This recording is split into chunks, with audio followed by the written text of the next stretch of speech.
ਦਰਸ਼ਕੋ break ਤੋਂ ਬਾਅਦ ਤੁਹਾਡਾ ਸਵਾਗਤ ਹੈ ਜੀ। ਡਾਕਟਰ ਸਾਹਿਬ ਸਾਡੇ ਕੋਲ ਪਹਿਲੀ ਈਮੇਲ ਆਈ ਹੈ ਚੰਡੀਗੜ੍ਹ ਤੋਂ ਅਮਨਜੋਤ ਕੌਰ ਜੀ ਦੀ।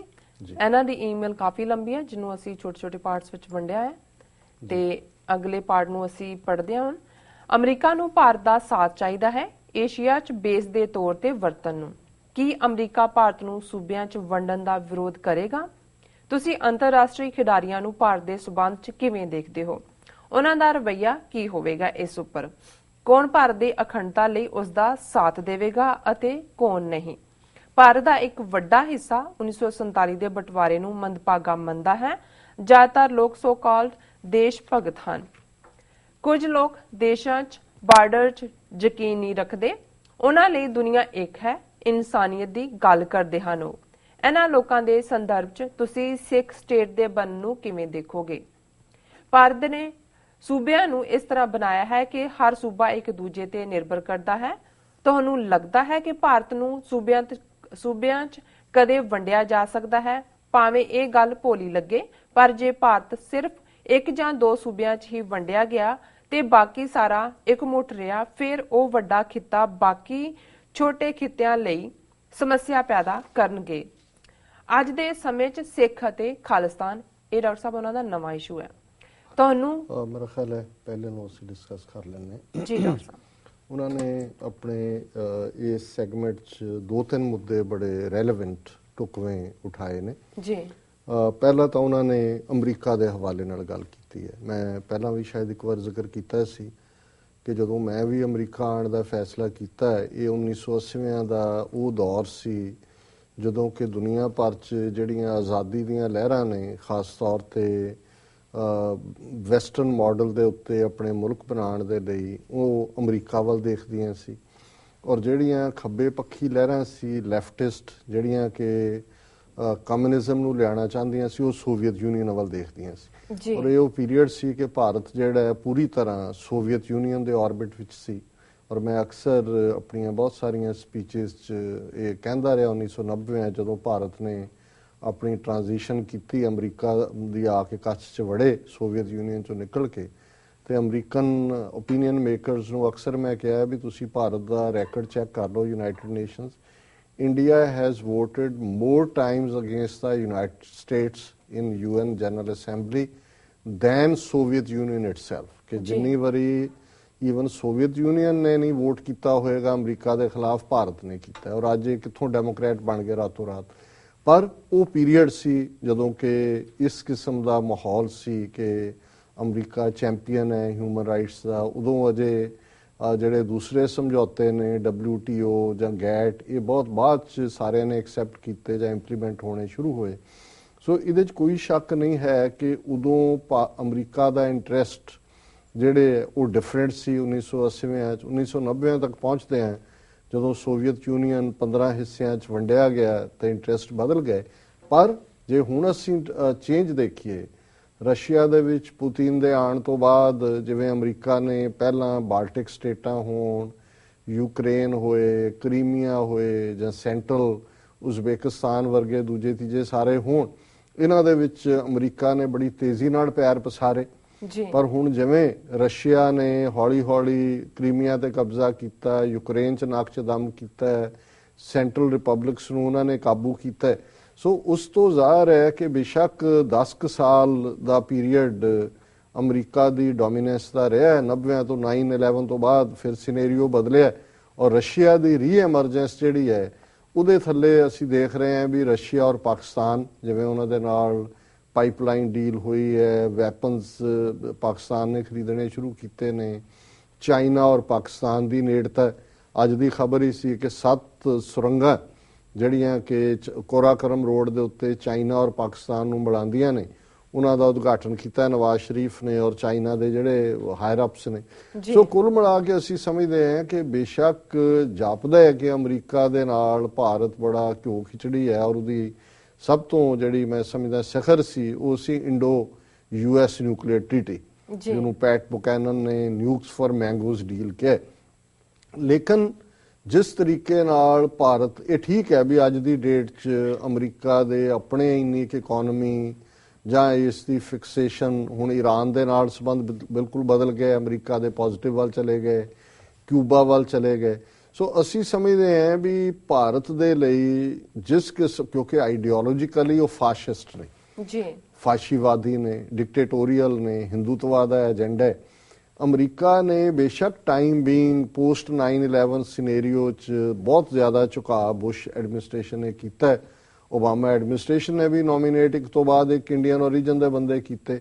ਪਰ ਮੈਂ ਸਮਝਦਾ ਹਾਂ ਵੀ ਇਹ ਜਿਹੜਾ ਅਸਲੀ ਰੰਗ ਹੁੰਦਾ ਹੈ ਉਹ ਬਹੁਤੀ ਦੇਰ ਲੁਕਿਆ ਨਹੀਂ ਰਹਿੰਦਾ। ਜੀ ਜੀ। ਔਰ ਖਾਲਿਸਤਾਨ ਦੀ ਕਾਇਮੀ, ਖਾਲਿਸਤਾਨ ਦੀ ਹੋਂਦ ਨਾ ਸਿਰਫ ਸਾਡੀ ਸਿੱਖ ਕੌਮ ਦੇ ਨੁਕਤਾ ਨਿਗਾਹ ਤੋਂ ਇੰਪੋਰਟੈਂਟ ਹੈ, ਜ਼ਾਹਰ ਹੈ, ਨਾ ਤਾਂ ਅਸੀਂ ਕੋਈ ਥਿਓਲੋਜੀਕਲ ਲਾਈਨ ਦੇ ਉੱਤੇ ਸੋਚਦੇ ਹਾਂ, ਨਾ ਸਿੱਖਾਂ ਦੇ ਵਿੱਚ ਫਾਸ਼ਿਜ਼ਮ ਹੈ। ਫਿਰ ਜਦੋਂ ਅਸੀਂ ਸਾਊਥ ਏਸ਼ੀਆ ਦੀਆਂ ਦੋ ਨਿਊਕਲੀਅਰ ਪਾਵਰਸ ਦੇ ਵਿਚਕਾਰ ਬਫਰ ਸਟੇਟ ਦੀ ਗੱਲ ਕਰਦੇ ਹਾਂ ਤੇ ਉਹੀ ਅਲਟੀਮੇਟ ਸੋਲੂਸ਼ਨ ਵੀ ਲਾਈ ਕਰਦੇ। ਸੋ ਬੇਸ਼ੱਕ ਇਸ ਸਟੇਜ ਤੇ ਅਮਰੀਕਾ ਦਾ ਇੰਟਰਸਟ ਛੋਟੇ ਸਟੇਟਾਂ ਕ੍ਰੀਏਟ ਕਰਨ 'ਚ ਨਾ ਹੋਏ, ਲੇਕਿਨ ਜੀਓ ਪੋਲਿਟਿਕਸ ਜਿਹੜੀ ਹੈ ਉਸ ਖਿੱਤੇ ਦੀ ਪੋਲਿਟਿਕਸ ਜਿਹੜੀ ਹੈ ਉਹ ਬਦਲ ਰਹੀ ਹੈ।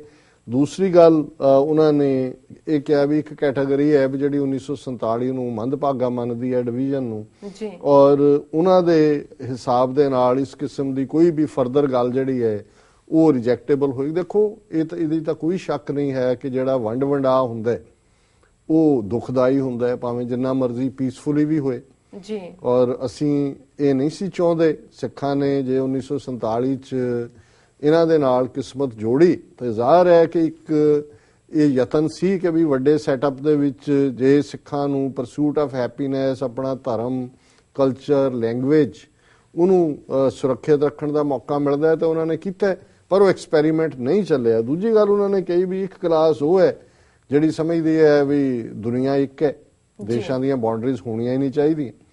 ਅਸੀਂ ਸਮਝਦੇ ਹਾਂ ਵੀ ਇਹ ਵੀ ਕੋਈ ਨਵਾਂ ਥਾਟ ਨਹੀਂ ਹੈ। ਵਨ ਵਰਲਡ ਵਨ ਗਵਰਨਮੈਂਟ, ਮੈਂ ਅੱਗੇ ਵੀ ਸ਼ਾਇਦ ਕਦੇ ਕਿਹਾ ਸੀ ਕਿ ਇੱਕ ਵਾਰੀ ਉਹ ਯੂਨਾਈਟਿਡ ਨੇਸ਼ਨਸ ਦੇ ਆਸਪੀਸਿਸ ਥੱਲੇ ਕੁਝ ਐਗਜ਼ਾਮ ਹੁੰਦੇ ਸਨ ਜਿਹੜੇ ਸਕੂਲਾਂ ਦੇ ਵਿੱਚ, ਤੇ ਇਹਦੇ ਤੇ ਮੈਂ ਵੀ ਐਸੇ ਲਿਖਿਆ ਹੋਇਆ 10ਵੀਂ ਜਾਂ 11ਵੀਂ ਚ ਪੜ੍ਹਦੇ ਹਾਂ, ਵਨ ਵਰਲਡ ਵਨ ਗਵਰਨਮੈਂਟ। ਉਦੋਂ ਸਾਨੂੰ ਵੀ ਲੱਗਦਾ ਸੀ ਕਿ ਵੀ ਵਾਕਿਆ ਹੀ ਕੋਈ ਬਾਉਂਡਰੀਜ਼ ਨਹੀਂ ਹੋਣੀਆਂ ਚਾਹੀਦੀਆਂ।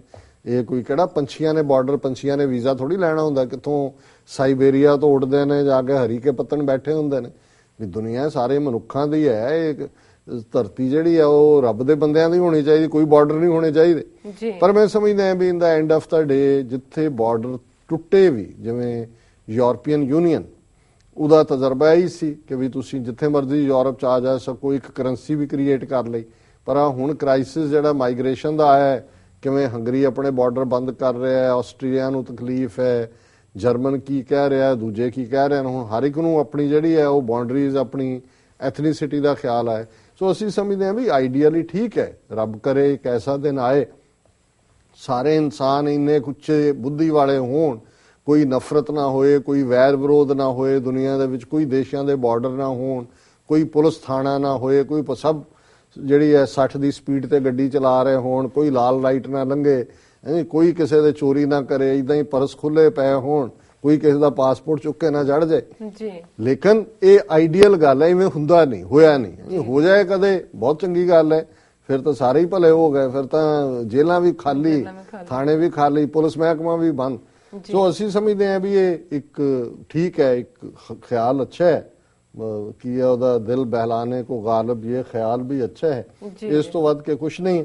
ਔਰ ਬਾਕੀ ਉਹਨਾਂ ਨੇ ਫਿਰ ਜਿਹੜੀ ਮੋਰ ਪ੍ਰੈਕਟੀਕਲ ਹੋਰ ਗੱਲ ਕੀਤੀ ਵੀ ਸੂਬੇ ਛੋਟੇ ਛੋਟੇ ਨੇ। ਜੇ ਭਾਰਤ 'ਚ ਤੁਸੀਂ ਸੂਬਿਆਂ ਦੀ ਆਜ਼ਾਦੀ ਦੀ ਗੱਲ ਕਰਦੇ ਹੋ, ਸੂਬੇ ਇੱਕ ਦੂਜੇ ਤੇ ਨਿਰਭਰ ਨੇ, ਤੇ ਜੇ ਕੋਈ ਵੰਡਿਆ ਗਿਆ ਤੇ ਫਿਰ ਇੱਕ ਵੱਡਾ ਖਿੱਤਾ ਹੋਏਗਾ। ਦੇਖੋ ਇਹਦੇ 'ਚ ਕੋਈ ਸ਼ੱਕ ਨਹੀਂ ਹੈ ਕਿ ਸੂਬੇ ਕ੍ਰੀਏਟ ਕਰਨ ਲੱਗਿਆਂ ਕਾਫੀ ਹੱਦ ਤੱਕ ਫਾਰਮੂਲਾ ਲਿੰਗੁਇਸਟਿਕ ਰੱਖਿਆ।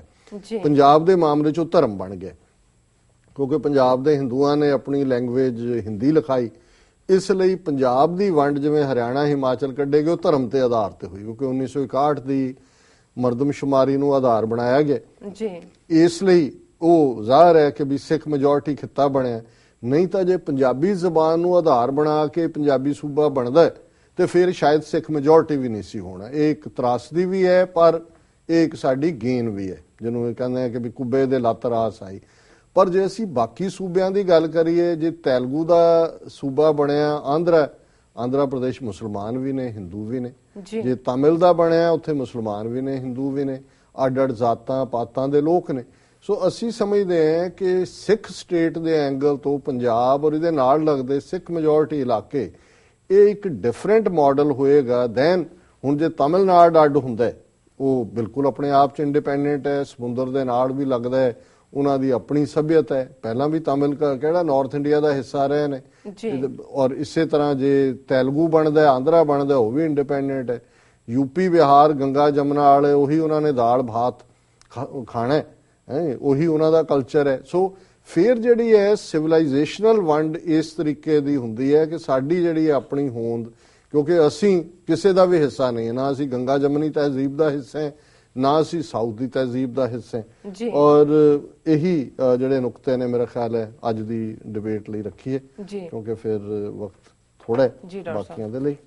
ਪਰ ਉਹਨਾਂ ਦਾ ਭੈਣ ਜੀ ਦਾ ਸ਼ੁਕਰੀਆ ਕਿ ਉਹਨਾਂ ਨੇ ਬੜੇ ਰੈਲੇਵੈਂਟ ਇਸ਼ੂ ਸਾਹਮਣੇ ਲਿਆਂਦੇ। ਜੀ ਡਾਕਟਰ ਸਾਹਿਬ, ਇਸ ਨਾਲ ਲੈਣੇ ਬ੍ਰੇਕ। ਵੀਅਰਸ ਤੁਸੀਂ ਨਾਲ ਇਸ ਤਰ੍ਹਾਂ ਬਣੇ ਰਹੋ, ਮਿਲਦੇ ਹਾਂ ਛੋਟੇ ਜਿਹੇ ਵਕਫੇ ਤੋਂ।